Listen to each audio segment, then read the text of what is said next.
पुणे अपघात प्रकरणी पोलीस तपास करत आहेत अशी प्रतिक्रिया हसन मुश्रीफांनी दिली। ससूनचे डीन विनायक काळेंना सक्तीच्या रजेवर पाठवलंय असं देखील मुश्रीफ म्हणाले। तर कुठलाही हस्तक्षेप होऊ न देता तपास सुरू असं अजित पवार म्हणतात। तपास पुढे जातोय तशी कारवाई सुरू आहे असं अजित पवारांनी म्हटलंय। काय करत होते हा भाग वेळा आहे। आज जो त्यांनी अहवाल दिलेला आहे त्यामध्ये दोघांना सस्पेंड केलेला आहे। शासनात लगेच बडतर्फ कोणाला करता येत नाही आणि तिथले अधिष्ठाता यांना आपण सक्तीच्या रजेवर पाठवलेला आहे। त्यापेक्षा ते अधिक काय करू शकणार होते।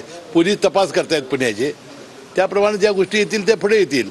आमच्या खात्याच्या अंतर्गत जे विषय आहेत ते आम्ही आज पूर्ण केलेले आहेत। तिला सांगितलं की ह्यामध्ये कुठल्याही प्रकारचा हस्तक्षेप न होता जे कोणी दोषी असतील त्यांना त्यांच्यावर कारवाई झाली पाहिजे आणि तशा प्रकारचा तपास चाललेला आहे।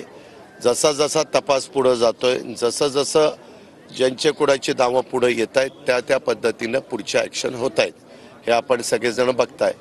ज्या मुलांनी तो ॲक्सिडेंट घडवला त्यालाही तोही आतमध्ये घेतलेला आहे, त्याच्या बापालाही आतमध्ये घेतलेला आहे, त्याच्या बापाच्या बापालाही आतमध्ये घेतलेला आहे।